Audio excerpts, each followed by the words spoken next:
Good morning, good afternoon, or good evening, depending upon where you live around the world. I have created a video, the previous video, talking about the various styles or options of the tabbed type of hub. All three of them have got advantages. I showed three. There are numerous variations of a tab type of description for a hub. I mean, a lot. And it is the one piece plate with tabs that I am seriously looking at. And it came about because of the model that's in front of you, or the style of model. And it's in fact, I'll circle it, this hub here and here. That's what was the missing bit of the equation that I found to make me want to revisit the tabbed plate. The ones that Viking Dome have done, the star plates, and the other companies, it's in that style that I do like, but because they have to be ideally laser cut, they lost their appeal to me for a couple of reasons. One, cost. Another reason, I may change my mind, and therefore the geometry of the plate itself, that would be not happy for me. Being able to get someone to do it, supply them the information, drawings, etc. That's another complication. Or perhaps don't use the software that the laser cutting company would want. Just lots of little things, and that was annoying.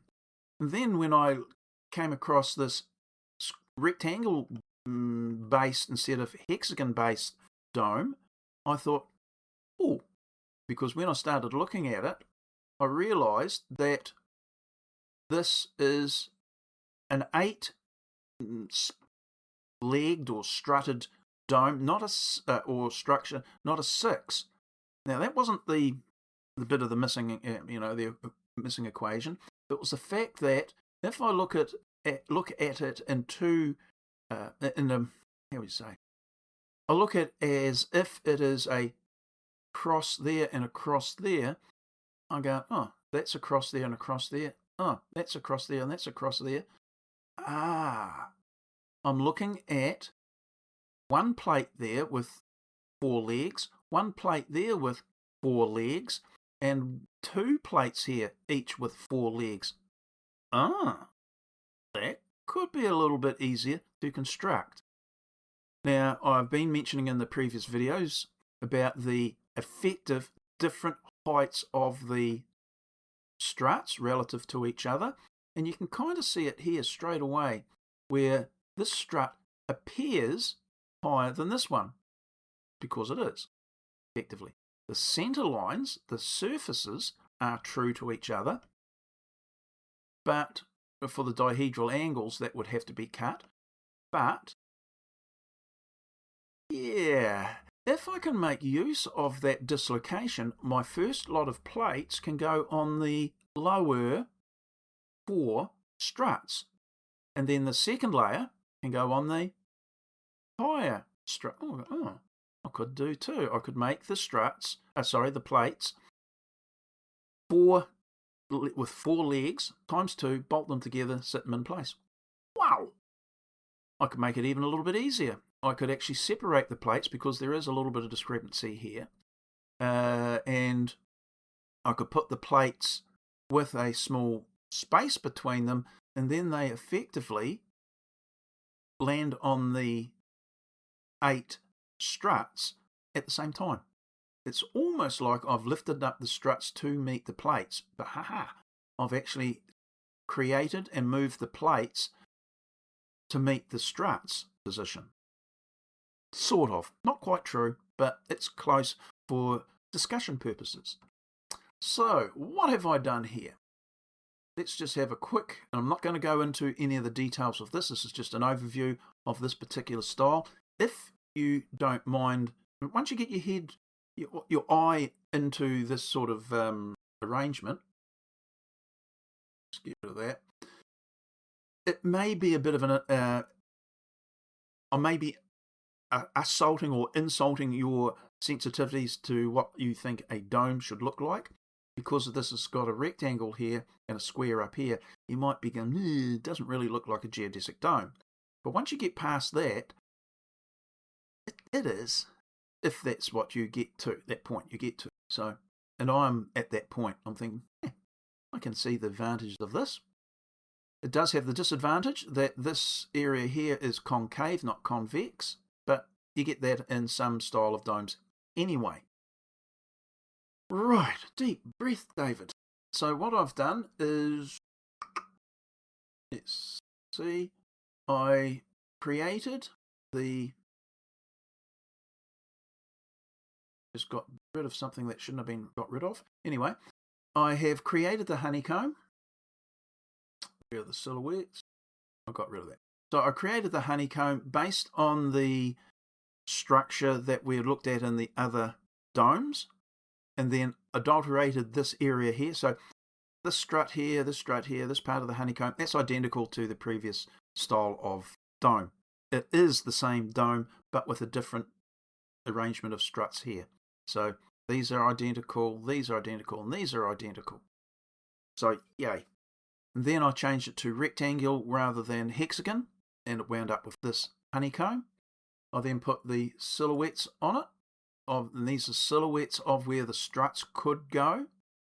So I can get rid of the honeycomb there. And then overlaid onto that, or adjusted that, I did the strut outlines with the 65mm shortened position for the ends of the struts. So that allowed me to get that.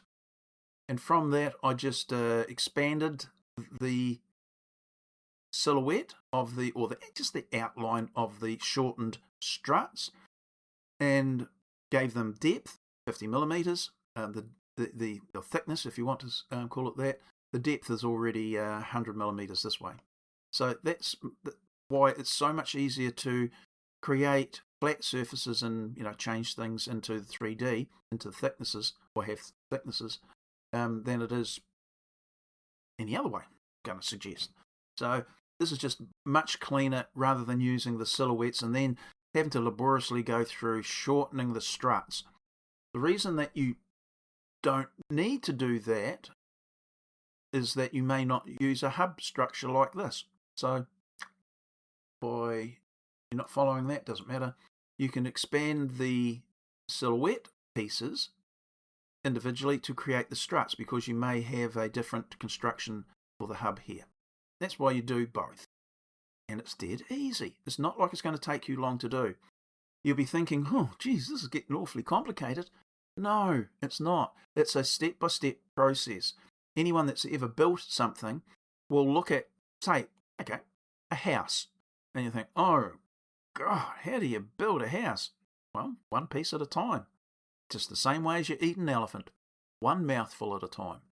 And you can have all these analogies, but it's easy. It doesn't take long. I can do a full set of drawings like this, maybe half an hour to an hour, maybe a bit more. When I get into the details like this, you absorb time there, but I can do a full set of drawings, well, the basis upon which I'll do everything else within probably half an hour. Also, if I had plenty of cups of tea. Okay, let's just hide there. It's given me a surface. I will put that back in. Obviously, I have got that allocated to the wrong layer. Make that the struts shorten. Check that. Oh. They haven't been grouped correctly when I've created them and grouped them. So anyway, there we have it, and we'll go into this hub, which I've already shown, by the way, very soon. In fact, if I pause it now, I'll go away and I'll grab the model just to show you what I'm talking about rather than working in the abstract. And we're back. Well, it wasn't long for you. It was probably half a second for you. I had to go find the file. The same dome. You can see the development from the hexagon to the still the rectangle bit is the more normal rectangle, where these two, just zoom in, these two legs are shorter than these two legs, if you want to think of them like that. So I rationalised it by pulling the centre line or the intersection point down a little bit to create a centre line, and you wound up with, wind up with this, where these 4 struts are identical. Makes sense. So you cut 16 of these struts for the different positions, and yay, these 2 here are identical, or effectively the same length, because it is a rectangle after all, and just makes the construction of the struts just that much more easy. Well, that's a very simple hub, isn't it, with 3 legs? And it's also, what was I saying about not having to reduce the struts? Because it may be that you want to create this sort of junction. Do you? No idea. Can you? Well, you can if you want to. It makes it a little bit tidier in some ways, if that's what you're after. And you could say it's stronger, because any forces coming down this strut will be directed through the timber, and the plate is there to hold those 3 pieces together. But in this case, well, no, not that case. In this case, I haven't shortened them all. As you can see, I haven't shortened these ones. If they were all shortened, all of the pressure goes through the plate and the fixings, rather than some of it going through direct timber to timber. Which way do you want to do it? Which way do you want more headaches? Do it this way if you want more headaches to do it, but could have an advantage. Right, so this one here has still got the 1, 2, 3, 4, 5. That's interesting. It used to be 4. It's picked up an extra leg. This one here used to be 6 legged or tabbed. It's now 4. And this one here is the 8 legged or tabbed hub, made up of 2 plates with 4 tabs or legs each. Now that they have been lifted and lowered accordingly to their correct position, whoa, don't do that too much, David. Yeah, you can see this one. Sorry. The gap there is still there, but if I wanted to drop it down, and the idea being is that we get the surface down below the surface of the hub, anything steel, below the surface of the timber. But if it's not, we can separate the 2 parts of the hub by a spacer. Dead easy. So there's all those considerations. I'm just suggesting that it's easier to create 4 legs rather than an 8-legged hub for all sorts of physical reasons, and that's the ability to get into here and create the shape. No rocket science required, really. It's just good common sense. And that was what tripped me over, or gave me that bit of the equation. I'm going, I think I could create these in the workshop. Whereas before, I kept on thinking that I would have had to have got them laser cut. So it was just changing my view. Look, if you want to make a single piece there and cut it, draw it up and cut it in one piece, I'm not saying it can't be done, but for ease of construction and elegance, you could say, I choose the idea of having 2 plates. That's all.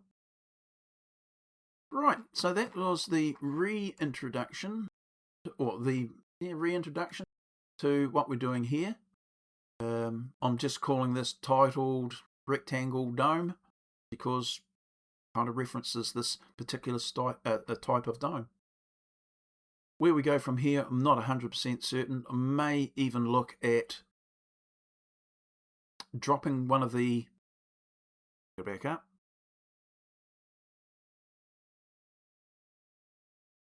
You keep on using this model. This is probably what you would want to go with most of your drawing, efforts. But I'm showing the other version as well, my preference. But I might recreate this hub with wider legs and show what happens there. This alters the diameter of this disc here. Widening this, yeah, I need another cuppa. Widen the legs to 50 millimeters and put them in the 50 millimeter timber struts. Rightio, that's it. Bit of an overview where we're going for the next step at least. Hopefully some of it's been of benefit and hopefully interest. So, cup of tea time, I think. Rightio, I'll see you in the next one now. Bye.